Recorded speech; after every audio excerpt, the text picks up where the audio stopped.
Bien-aimés frères et sœurs, je vous salue dans le nom de Jésus-Christ de Nazareth. Nous sommes vendredi le 15 mai 2020 et c'est avec le cœur serré que je viens m'adresser à nouveau à vous pour la dernière vidéo que nous allons faire concernant l'aromathérapie. Et après cette vidéo-là, nous ne verserons dans aucune discussion, dans aucun conflit. Nous passerons à d'autres sujets, comme nous conseille Paul, d'éviter des discussions folles. Mais je vous dois aussi la vérité, et c'est pour ça que je me présente devant vous, pour que vous donniez un certain nombre d'éléments qui pourront vous aider. Dans la première vidéo concernant l'aromathérapie, nous avons posé 2 points d'interrogation. L'aromathérapie, un piège de Satan? Devons-nous utiliser les huiles essentielles? Et dans cette vidéo, quoique critiquée, nous n'avons pas donné notre avis là-dessus, ni pris position. C'était un questionnement qu'on s'est posé. Et les frères et sœurs que nous avons sélectionnés ont donné leur avis personnel. D'ailleurs, cet avis personnel aussi a été attaqué. Dans la deuxième vidéo, nous sommes allés prendre une vidéo du docteur Alichek. Et dans cette vidéo du docteur Alichek, il a répondu à plusieurs de vos questions. Il a répondu sur des points bibliques. Il a répondu sur la position de la conférence générale. Il a répondu sur l'esprit de prophétie. Et que dit le docteur Alichek et l'Église? Ils disent qu'il faut aller chercher d'où ça vient, l'histoire. Après qu'on ait la réponse en ce qui concerne l'histoire, nous devons voir les idéologies et nous devons voir les philosophies. Et il précisait que si les idéologies et les philosophies ne sont pas en accord avec la Bible, avec la révélation, même s'il y a une preuve scientifique, nous devons rejeter cela. Et juste après, et nous sommes justement, c'est ce travail que nous avons fait. C'est-à-dire que nous sommes allés vérifier les idéologies. Effectivement, ça remonte 500 ans avant Jésus-Christ, l'utilisation des huiles essentielles, et que ça venait de l'Égypte antique, et que là on l'utilisait pour le spirituel, le sacré, et c'est bien établi pour tout le monde. Donc l'origine, on la connaît. Nous sommes allés vérifier les idéologies et les philosophies. Et le frère Samuel Goffo est allé chercher les idéologies de 3 marques. Et nous avons trouvé que les idéologies et les philosophies ne sont pas en accord avec la parole de Dieu. Et nous nous sommes arrêtés maintenant sur la décision de la conférence générale qui elle aussi précisait qu'il fallait vérifier ces idéologies et ces philosophies. Et c'est ce que nous avons fait. Gloire à Dieu, nous n'avons pas seulement le protocole, le travail du docteur Alichek. Nous avons aussi un document du docteur Erwin Neuss qui est également écrit dessus, qui va dans le même sens. Et nous avons plusieurs responsables de l'Église qui vont dans le même sens. Et d'ailleurs, dans ceux qui sont connus dans ce qui concerne les présentations sur le New Start, notamment notre organisation Light a présenté également une liste lorsqu'elle est venue ici en 2019 et qu'elle a formé les représentants de la santé de certaines églises de France Nord pendant 3 semaines. Light a donné une liste et dans cette liste aussi se trouvait l'aromathérapie. Donc, dans le domaine de la santé adventiste, tout ce qui représente ce domaine, jusqu'aujourd'hui en tout cas, je n'ai pas encore vu ceux qui soutenaient l'utilisation des huiles essentielles. Mais qu'à cela ne tienne, nous vous avons mis une vidéo de Nicolas Tauber qui a prouvé bibliquement, esprit de prophétie à main, pendant plus de 2 heures de temps. Si vous avez suivi cette vidéo, gloire à Dieu. Si vous ne l'avez pas suivi, allez le faire. Pendant plus de 2 heures de temps, il a prouvé que nous ne devions pas aller dans les médecines alternatives qui ont des idéologies et des philosophies contraires à la Bible, contraires à l'esprit de prophétie. Et nous avons, comme je vous ai dit, vérifié les idéologies. Et nous vous avons prouvé par des liens sûrs et que vous êtes allé vérifier qu'ils font des incantations, des pratiques dessus. Alors, la question qu'on peut se poser, est-ce que les huiles essentielles font du bien? Oui. Est-ce que les huiles essentielles sont efficaces? Oui. Mais ce n'est pas ça la question. Ces choses-là sont efficaces. Comme d'ailleurs, plusieurs choses sont efficaces. Mais la révélation, l'esprit de prophétie et la Bible nous le déconseillent. Maintenant, est-ce que c'est l'Alliance éternelle qui a dit ça en premier? Non. Nous avons vu que la conférence générale a produit une décision. Est-ce que c'est parce qu'il manquait des preuves scientifiques? Peu importe. Est-ce que c'est parce qu'il y avait des idéologies contraires à la parole de Dieu et aux philosophies? Peu importe. Mais quoi qu'il en soit, ils nous ont dit de vérifier ces choses-là. Et nous l'avons fait. Alors mes frères et sœurs, ça ne sert à rien de s'acharner sur Marc, sur Joseph, sur l'Alliance éternelle et de nous traiter de ce que nous ne sommes pas. Ça ne sert à rien de s'acharner sur nous parce que nous ne sommes pas les premiers à l'avoir dit. Nous avons juste sorti quelque chose qui était sous la table, nous l'avons mis sous la table. Pourquoi? Parce que l'ange d'Apocalypse 18 vient éclairer la terre de sa gloire et vient montrer tout ce que Dieu ne veut pas. Et à partir du moment où il fait cette démonstration-là, chacun doit prendre une décision. Et dans l'un des audios que j'ai fait, j'ai dit que vous devez prier. La Bible dit, entre dans ta chambre, parle à ton Père qui est dans les cieux. Demande-lui, Seigneur, dois-je continuer dans ce sens? Si l'Esprit du Seigneur te dit oui, tu continues. Si te dit non, tu continues. Le problème qui se pose maintenant, la question qu'on peut se poser, est-ce que les huiles essentielles sont mauvaises au fond? Ou alors, si on a détecté effectivement que les grands fabricants, où tout le monde achète dans des magasins bio et tout ça, font des incantations derrière, est-ce qu'il n'y a pas de petits producteurs qui puissent le faire? Est-ce qu'on ne peut pas le faire nous-mêmes? Alors, dans ces conditions-là, je veux répondre à cette question en disant que, en ce qui me concerne personnellement, si vous y tenez vraiment et qu'il y a possibilité de le fabriquer soi-même et que ça vous fasse du bien et que vous êtes en accord avec Dieu, c'est votre conscience. Est-ce qu'il y a un frère qui peut les fabriquer où effectivement on ne trouve rien à redire, où il ne fait pas d'incantation, ou je ne sais pas quoi? Oui, si vous en trouvez, je pense que vous pouvez en prendre si ça vous fait du bien. Mais voici mon propos.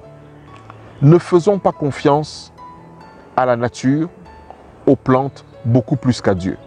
C'est Dieu qui nous soigne. Il peut utiliser la nature, il peut utiliser les plantes, comme il peut utiliser autre chose. Nous ne sommes pas ici des panthéistes qui croyons en la puissance de la nature. Nous croyons à la puissance de Dieu et non à la puissance des plantes, même si cela nous fait du bien. Nous allons bientôt aller dans les montagnes. On va bientôt tout nous arrêter. Comment ferons-nous à ce moment-là? Parce qu'il y a un temps où nous serons laissés sans secours, selon que l'esprit de prophétie le dit. Alors comment on va faire? Aurons-nous les huiles essentielles? Dieu veut que nous connaissions les plantes. Parce qu'effectivement, avec la feuille d'eucalyptus, vous pouvez les frotter entre les mains et produire de l'huile végétale d'eucalyptus, qui n'est pas forcément de l'huile essentielle.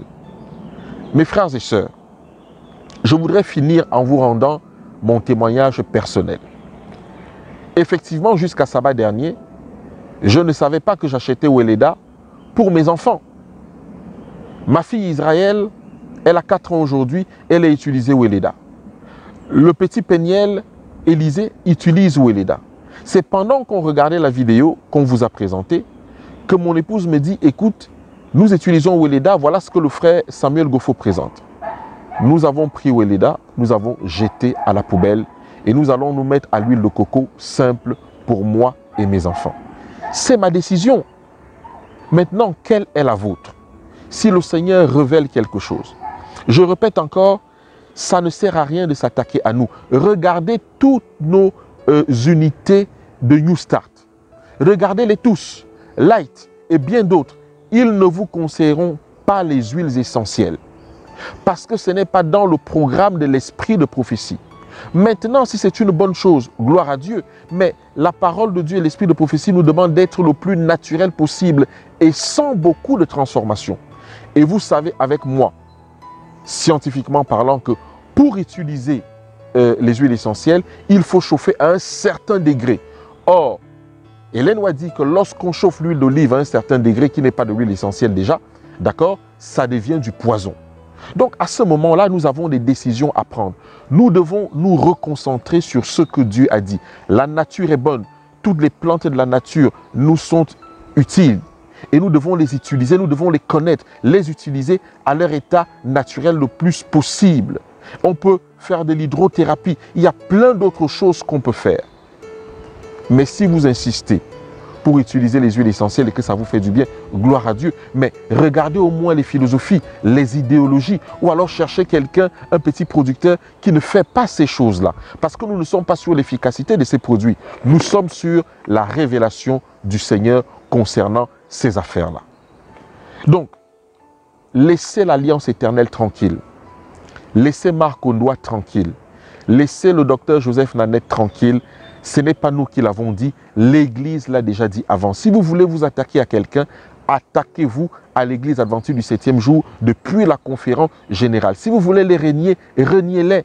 Mais nous n'avons rien à voir avec ceci. Nous n'avons rien à voir avec ceci. Aucun d'entre nous n'a des intérêts derrière les huiles essentielles. Alors, nous n'allons répondre à partir de cette vidéo à aucune autre. La réponse aux questions que nous devrions vous faire, nous la suspendons. Si vous voulez nous poser des questions, envoyez-nous les mails directement. Le docteur Nanette se chargera de vous répondre. On a même appelé les naturopathes qui devaient faire la réponse aux questions avec nous pour les décourager de faire des réponses aux questions avec nous. Vous voyez jusqu'où on peut aller pour un problème qui est tout aussi simple, où toutes les vérités sont là. Je vous renvoie à la vidéo de Nicolas Tauber, plus de 2 heures. Regardez-la. Vous ne vous poserez plus aucune question. Maintenant, les frères et sœurs qui pratiquent des choses comme l'iridologie, comme des massages, qui ont été dénoncés, des massages énergétiques, et beaucoup ont été massés il y a quelque temps dans un regroupement qui a eu lieu, des massages énergétiques. Vous devez reconsidérer votre position et demander pardon à Dieu sur le sujet. En tout cas, l'Alliance éternelle va passer à d'autres sujets plus graves que l'on va mettre sur la table, non pour les polémiques, mais pour que le peuple de Dieu ait de la lumière et sorte, si jamais c'est avéré. Mais si ce n'est pas avéré, vous continuez votre vie. Vous pouvez ne pas aimer ce que je dis, mais vous avez le devoir de m'aimer. Et j'ai le devoir de vous aimer. Vous pouvez ne pas aimer ma tête, ou ce que j'exprime, ou même ce que je représente. Mais je suis un être humain que Dieu a créé et un serviteur de l'Éternel comme vous. Alors, faisons attention à nos actes. Pour ceux qui peuvent lire, je vous laisse avec Luc 23, verset 12. Luc 23, verset 12. Je vais laisser le scientifique, le docteur Nanette, prendre la parole.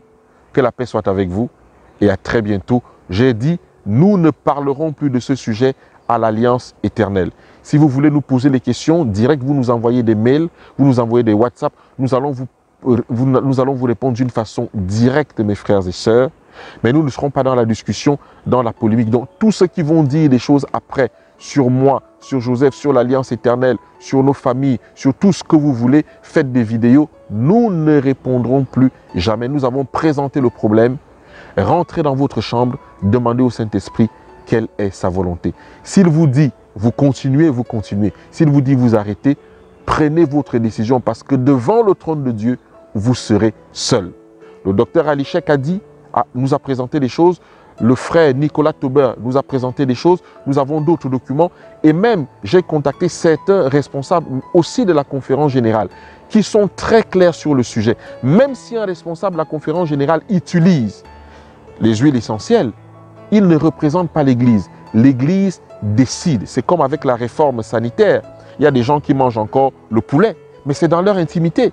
C'est leur problème.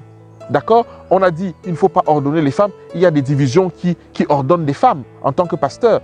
Ça ne veut pas, mais ce n'est pas la décision de l'Église. La décision de l'Église dit d'une façon générale que nous devons nous éloigner de toutes les médecines alternatives avec des philosophies et des idéologies qui sont contraires à l'esprit de prophétie, contraires à la Bible. Mes frères et sœurs, je ne dirai plus rien et nous ne répondrons plus à aucune question de ce genre. Que la paix soit avec vous et que le Seigneur vous bénisse abondamment dans votre cheminement. Prenez votre décision personnelle car vous et moi, nous serons seuls devant le trône de Dieu. Gardons la foi. Amen. Chers amis, chers frères et sœurs, bonjour. Alors, je suis déjà content de voir qu'il y a un sujet qui passionne le peuple de Dieu. C'est une bonne chose et qu'il soit en lien avec la santé. Ça ne me déplaît pas puisque c'est mon activité professionnelle principale. Je veux simplement revenir sur un petit détail et que je pose comme postulat de départ. Les médecins sont habitués à soigner tout le monde. Ils ne doivent pas faire de discrimination. Quelle que soit la pathologie, quelle que soit la race, quel que soit le sexe, l'âge, on est habilité et on a pour mission de venir en aide pour tout le monde. Et ce principe-là est très important et en même temps que ce principe, il y a aussi un principe de liberté de conscience auquel je suis particulièrement très attaché et auquel l'Église adventiste est très attachée. À savoir que dans la crise du coronavirus, beaucoup de médecins se sont sentis frustrés parce que le pouvoir leur avait confisqué le droit de soigner comme ils le pensaient, ou du moins comme ils pensaient que c'était le mieux. On nous a enfermés dans un cadre, on nous a privés de liberté. Donc loin de moi l'idée de priver aucun d'entre vous de cette liberté de conscience, surtout quand il s'agit de son corps, de sa santé, de son avenir. Et la crise du corona a réveillé certaines peurs, notamment celle de mourir ou de faire une complication grave. Si ce n'est qu'une simple grippe, un syndrome grippal, chaque année c'est le même problème. Mais là il y avait une dimension qui a été aussi entretenue par les médias, qui nous a entraînés dans une sorte de peur, panique. Et du coup, le refuge vers des thérapeutiques qui, même si elles ne sont pas codifiées, on l'a vu avec l'hydroxychloroquine, même si elles ne sont pas codifiées, mais qui marchent, ça a été un peu un élément de refuge. Et je peux tout à fait comprendre que le peuple de Dieu s'interroge pour savoir est-ce que l'on peut aller dans telle direction parce que ça marche et que c'est efficace. Alors, je voudrais d'entrée de jeu dire que je souhaite que chacun d'entre vous garde sa totale liberté de conscience. Loin de moi l'idée de vous opprimer, de vous enfermer dans une boîte ou de vous culpabiliser. Le médecin propose un traitement. On ne peut jamais soigner quelqu'un contre sa volonté parce que c'est là qu'on a les plus mauvais résultats. Ne serait-ce que dans la relation entre le soigné qui doit être basée sur la confiance. La question qui m'a habité et qui m'a fait sortir de ma réserve pour participer à la discussion avec vous n'était pas une question de technique ni de médecine alternative ou pas en opposition avec l'allopathie. Non, non, non. Le départ était 3 cas de possession. 3 cas de possession, parmi tant d'autres, qui ont permis de révéler que les aromathérapies, les huiles essentielles utilisées étaient le moyen par lequel l'esprit impur avait pu s'introduire et prendre possession de la personne.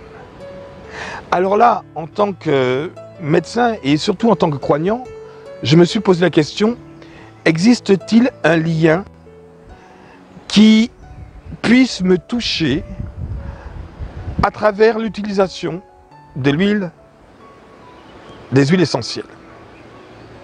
Et si oui, alors je mettrai en œuvre un principe de précaution, comme on le verra un petit peu plus loin, avec 1 Corinthiens 8, par rapport aux viandes sacrifiées aux idoles.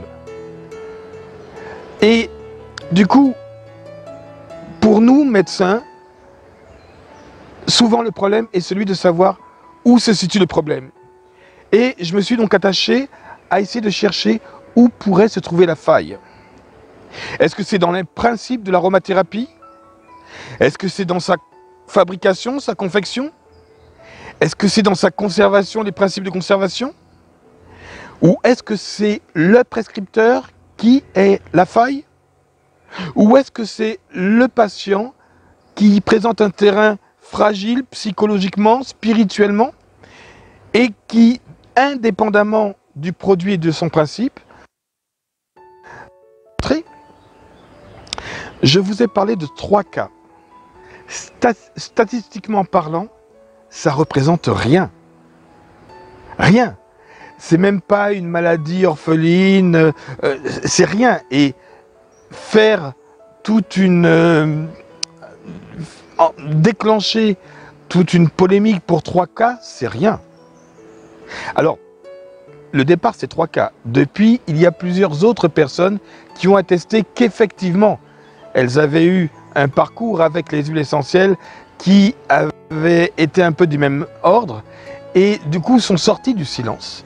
Et du coup, cette approche a permis à certaines personnes de s'exprimer et de réellement faire le lien, de se sentir comprises. Mais pour moi, le problème était le suivant. S'il y a une faille, il faut que j'essaye de l'identifier pour mettre en garde et éventuellement ne pas recommander quelque chose qui pourrait être pour notre âme, je ne parle plus du corps, mais pour notre âme, un piège. Alors, peut-être qu'on s'est mal compris lors de ma première intervention qui était basée sur une approche biblique de l'aromathérapie. Je ne suis pas théologien, je ne suis pas pasteur, et si certains ou certaines ont pu voir quelques failles dans la démonstration, veuillez m'en excuser, mais je voulais voir si la Bible parlait au moins de ce sujet. Le premier point qui ressort de ce qui en a suivi, notamment avec samedi dernier, les présentations qui ont été faites, c'est que, on ne peut pas dire, en tout cas moi en tant que médecin, je ne peux pas dire que les huiles essentielles ne sont pas efficaces. Et au demeurant, on n'en parlerait pas. Qui d'entre vous irait acheter des produits qui ne marchent pas ou qui ont tellement d'effets secondaires indésirables qu'on se demande à quoi elles servent? Donc bien évidemment, avec ou sans preuve scientifique, sur le terrain, ça marche. Que les choses soient claires. Et nous connaissons les dérives des labos et du lobby pharmaceutique qui a tendance à orienter les études pour valoriser tel produit qu'ils leur apportent et se taire sur d'autres produits parce qu'ils n'ont pas la même mise. Je vous renvoie à l'Artemisia qui est décriée alors qu'elle sauve des vies et nous avons pu, lors de notre précédente campagne au Togo et au Congo, voir que cette plante qui est produite en Afrique et qui échappe au lobby pharmaceutique est très utile à la population. Donc, je me méfie des prétendues études scientifiques qui prouvent, qui ne prouvent pas. Pour ce qui est de l'huile essentielle, c'est efficace. Alors, existe-t-il une possible contamination occulte, visiblement d'après ce que nous avons entendu samedi dernier? À votre insu, à mon insu, et je l'ai découvert comme vous, oui, certains groupes d'intérêt, parce que c'est des millions, enfin des milliers, des centaines de milliers, voire des millions de doses qui sont produites chaque année, donc c'est un marché très juteux. Certains groupes se sont intéressés de très près à ce marché de la santé naturelle et ont fait en sorte que, du coup, elle soit détournée, ou du moins qu'elle soit infiltrée par des incantations, par une philosophie qui est probablement étrangère au produit. C'est une souillure, c'est une contamination, et cela a été montré. La question est, est-ce que toutes les huiles essentielles sont forcément toutes atteintes parce que certains grands groupes se sont donné le droit, à votre insu, de faire des choses sur les huiles? À cette question, je ne peux pas répondre par l'affirmative. On a démontré que certains grands groupes et ceux qui sont les plus en vogue et qui donc ont la main mise sur beaucoup de produits le font, mais dire que pour cela tous les produits issus de l'aromathérapie sont forcément souillés, je n'en ai pas la preuve. En tant que médecin, je ne peux pas produire une preuve. Et donc, la question ne se porte pas sur l'efficacité. Je ne peux pas affirmer que tous les produits sont souillés, mais je peux affirmer qu'il y a une porte d'entrée. Alors, à quel moment vais-je mettre en place, pour moi, ou éventuellement pour mes patients, le principe de précaution, qui n'est pas centré sur le corps ou sur la maladie que les huiles essentielles viennent traiter, qui est centré sur l'atteinte de ma spiritualité, de ma personne. Alors, je vais vous raconter une petite histoire qui m'est arrivée samedi dernier. Après avoir écouté la conférence et avoir entendu tous les principes énoncés par l'Église, par les différents médecins qui œuvrent dans les structures de soins, et puis par rapport aussi à la présentation de Samuel sur ce que certaines enseignes permettent de faire sur les produits. Le soir, il y a une amie qui avait un problème de santé au niveau de l'épaule, et comme je suis ostéopathe, je suis allé pour la soigner, donc il était tard. Je suis allé là-bas, il était 21 h, je suis reparti, il était presque minuit. Et je me suis dit, Seigneur, tu me fais un clin d'œil. Quand je suis arrivé, donc je commence à parler avec elle, ça faisait un bout de temps qu'on ne s'était pas vu. En fait, ça fait 3 ans que grâce au plan de 5 jours que j'avais fait à la maison, elle avait arrêté de fumer. Et elle en était toute contente. Et du coup, on aborde le sujet et on fait le point. Et à un moment donné, elle me dit, tu sais, moi je veux être totalement indépendante des pharmacies et des laboratoires. C'est pourquoi je fais mes produits moi-même. Je dis très bien, elle me montre, et elle me montre comment elle fait avec des bourgeons de cassis, avec de l'eau de vie et de l'huile et du miel. Elle fait elle-même ses préparations. C'est pas tout à fait de l'huile essentielle, mais bon. Et elle me dit qu'elle... Alors je lui dis, ça m'intéresse, mais comme je suis addictologue, j'aurais bien aimé des produits qui n'aient pas d'alcool. Parce que inévitablement, mes patients ne pourraient pas les utiliser.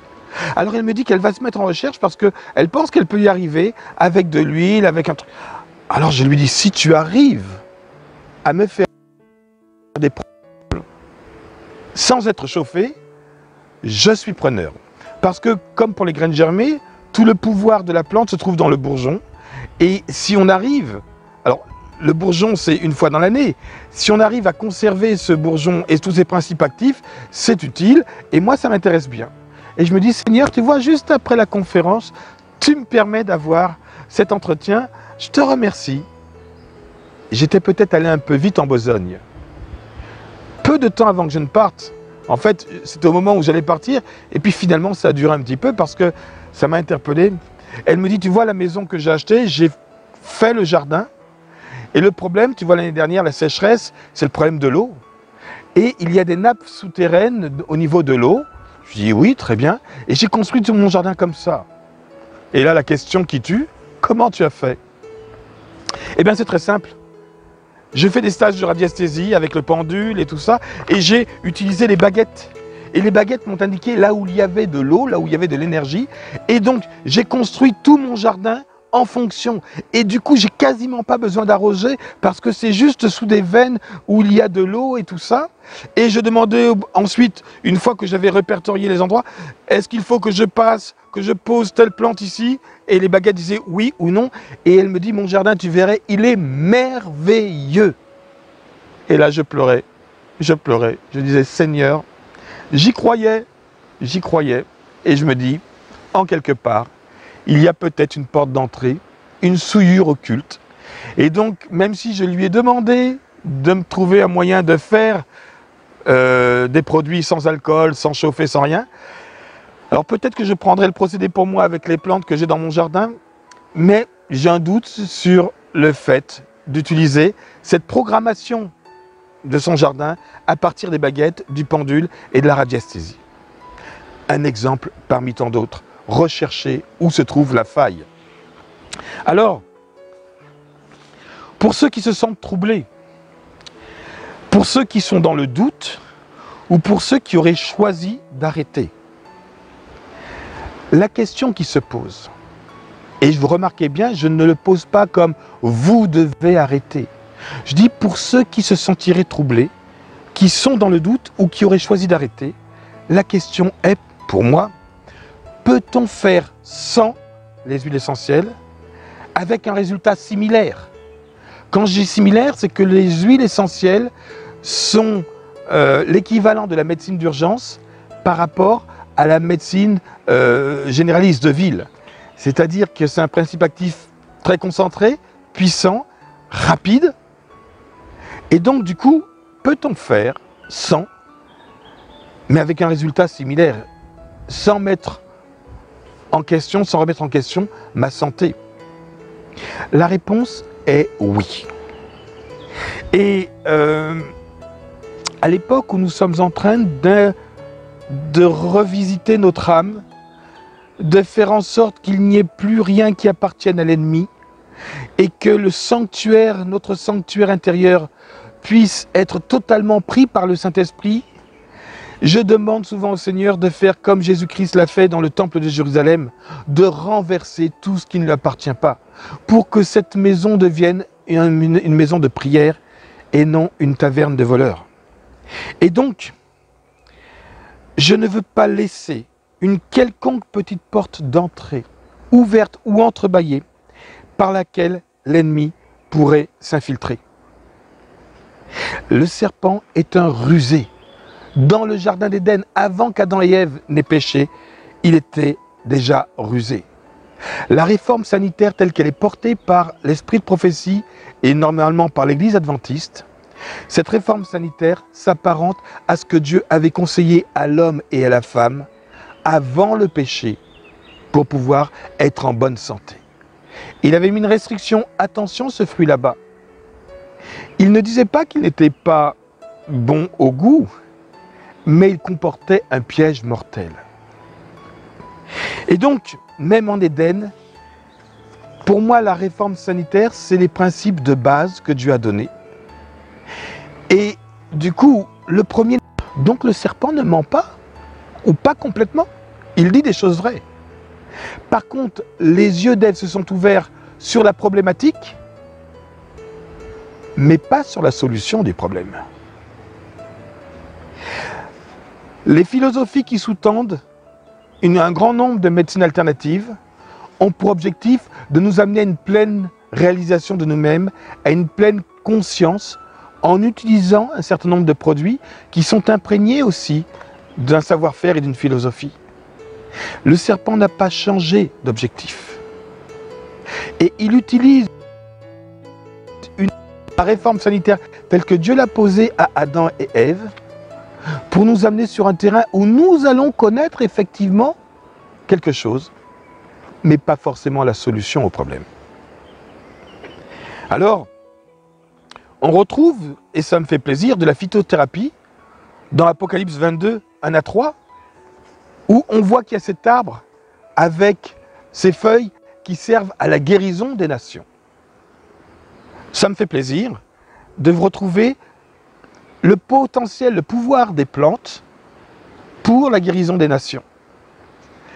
Mais on n'est pas sur de l'huile essentielle, quelque chose a priori de manipulé. On nous parle de feuilles naturelles et non pas modifiées.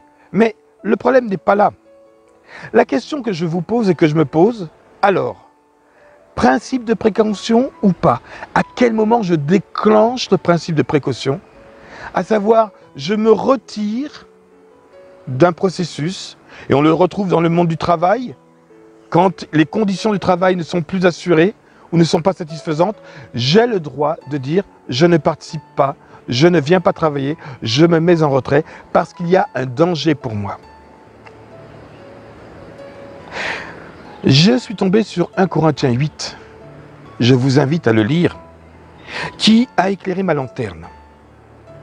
La question était de s'abstenir des viandes sacrifiées aux idoles. Et on va recommander aux nouveaux croyants, qui ne sont pas juifs, on ne veut pas leur imposer la circoncision, mais on va dire, abstenez-vous, entre autres, des viandes sacrifiées aux idoles, du sang et un certain nombre de choses. Et il est précisé que le problème n'est pas la viande en elle-même. Puisque s'il y a une viande qui n'est pas consacrée aux idoles, eh bien, a priori, ça ne pose pas de problème.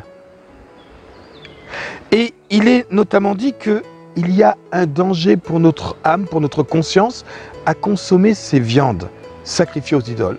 Donc si je sais qu'une viande peut être potentiellement sacrifiée aux idoles, ou plutôt que je ne sais pas si elle a été consacrée aux idoles, principe de précaution. Alors, je retrouve ce principe de précaution dans Apocalypse 22, verset 14. Apocalypse 2, pardon, verset 14. Et je le prends parce que pour moi, c'est important. Apocalypse 2, verset 14. Je n'avais pas fait le lien. Et c'est en préparant ce petit moment avec vous que je fais le lien. Il s'agit de l'église de Pergame. Et au verset 14, on nous dit, donc c'est la troisième église, « Mais j'ai quelque chose contre toi, c'est que tu as là des gens attachés à la doctrine de Balaam, qui enseignaient à Balak à mettre une pierre d'achoppement devant les fils d'Israël. » Quelle était cette pierre d'achoppement? Pour qu'ils mangeassent des viandes sacrifiées aux idoles et qu'ils se livrassent à l'impudicité. Consommer une viande qui est consacrée aux idoles, ça m'amène à l'impudicité. Et il enfonce le clou aussi au verset 20. Là, c'est l'église de Thyatire. Mais ce que j'ai contre toi, c'est que tu laisses Jézabel, qui se dit prophétesse, enseigner et séduire mes serviteurs pour qu'ils se livrent à l'impudicité et qu'ils mangent des viandes sacrifiées aux idoles. On retrouve cet ingrédient, ce repas qui paraît anodin, enfin anodin. Il n'est pas dit qu'il ne faut pas manger de viande, remarquez là-dedans. On n'est pas dans la réforme sanitaire pour le moment. On est dans le fait qu'une viande qui est consacrée à une entité spirituelle, ça devient un piège pour l'enfant de Dieu. Et celle qui fait ça, c'est Jézabel, entre autres. Et pour l'autre, c'est Balak. C'est une pierre d'achoppement pour les enfants d'Israël. Je pose la question et je ne donne pas la réponse. Se pourrait-il qu'au travers de la santé en 2020, le serpent rusé comme il est, sachant qu'il y a des maladies qui évoluent depuis 6000 ans, que notre système immunitaire est attaqué de toutes parts, la pollution, le rayonnement, toutes sortes, le chimique dans l'alimentation, dans les médicaments, les rythmes de vie. Vous connaissez toutes ces choses comme moi. Se pourrait-il qu'il ait prévu de répondre à ces problèmes de santé qu'il a lui-même créés par des principes qui sont contaminés par une philosophie qui représenterait une pierre d'achoppement, comme il est dit pour Balak, ou un enseignement et une séduction pour les serviteurs de Dieu à la fin des temps? Je ne fais que poser la question, je ne peux pas y répondre. J'y répondrai pour moi-même. Je veux terminer maintenant par un texte qui se trouve dans Romains 14, versets 22 et 23. Romains 14, versets 22 à 23. Et juste avant de lire ce texte qui conclura ma présentation, je voudrais dire quelque chose. Je suis allé aux États-Unis pendant une semaine dans ma vie pour comprendre ce qu'on appelait réforme sanitaire. Parce que je n'y comprenais pas grand-chose, enfin si, je comprenais, mais je ne voyais pas la portée, manger ou pas de temps en temps de la viande, tout ça, ça résonnait pas en moi. Et ce que j'ai vu à Wildwood, là où je suis allé, pendant une semaine, m'a stupéfait. Des cas graves qui pour nous étaient limite réanimation, qui étaient pris en charge avec des principes de santé. Et alors là-bas, vous ne ferez pas rentrer de l'homéopathie, de l'acupuncture, de l'hypnose qui rentre en force actuellement, l'hypnose médicale dans les hôpitaux publics. Vous ne ferez rien rentrer de ça. L'aromathérapie, non, rien. Vraiment basé sur les principes de santé que nous a donné l'esprit de prophétie. Avant chaque soin, il priait. Et j'ai vu un lupus gravissime arriver, qui a été mis sous perfusion d'entrée de jeu, qui était scopé. Et même le médecin, Scott Grivas, qui était là le samedi quand nous sommes allés à l'église, elle arrivait dans la semaine. Il était choqué de voir la personne venir debout sur ses deux jambes alors qu'il l'avait laissée dans le lit. Elle avait demandé à venir à l'église. On est tous restés saisis, il en a pleuré. Et j'ai vu des cas être pris en charge. J'ai dit au secours, c'est à ce point-là puissant. Et ça m'a fermé la bouche. Et moi qui étais dans la toute-puissance de l'allopathie, je me suis trouvé bien mal. Mais je vous pose une question. Comment se fait-il qu'en Roumanie, il y ait un centre de santé? Comment se fait-il qu'aux États-Unis, dans d'autres pays, qui sont même beaucoup moins, j'allais dire, excusez-moi l'expression, friqués, qui ont beaucoup moins de moyens financiers et technologiques que nous, il y ait des centres de santé? Et comment se fait-il qu'en France, il n'y ait aucun centre de santé? Notre résistance à l'esprit de prophétie a fait que nous n'avons pas développé de centre de santé à la hauteur. Et pour moi, la réforme sanitaire, où que l'on soit sur le globe, les principes de santé que Dieu a confiés à l'Église adventiste sont vrais et utilisables, avec les plantes locales, avec les atouts locaux. Mais, dans son essence, ça ne dépend pas de moyens financiers. Ça ne dépend pas d'une technicité exceptionnelle, mais partout où il y a des enfants de Dieu, les principes de santé que Dieu a donnés et qui sont efficaces peuvent être utilisés. Il n'y a pas donc de criblage par l'argent. Il n'y a pas de criblage par le fait d'avoir fait de grandes études, parce que c'est des moyens qui sont simples et accessibles à tous. Et je regrette qu'il n'y ait pas de centre de santé, et je regrette surtout de n'avoir pas fait le choix plus tôt. Maintenant, c'est un peu tard, de m'orienter dans cette voie-là pour pouvoir répondre aujourd'hui. Et j'aurais dû pouvoir vous répondre aux questions, répondre à vos questions. Et aujourd'hui, je suis un peu limité parce que je n'ai pas toute la connaissance nécessaire. Et mes deux amis naturopathes qui n'ont pas pu être là avec moi aujourd'hui auraient certainement pu aller beaucoup plus loin que moi, je n'aurais pu le faire. Alors, je vais conclure avec vous. Romains 14. Versets 22 et 23. On peut même lire le verset 21. Il est bien de ne pas manger de viande, de ne pas boire de vin et de s'abstenir de ce qui peut être pour ton frère une occasion de chute, de scandale ou de faiblesse. Mais c'est surtout le verset 22 et 23. Cette foi que tu as, garde-la pour toi devant Dieu. C'est un choix personnel. Joseph ne dit pas faites ci ou faites ça.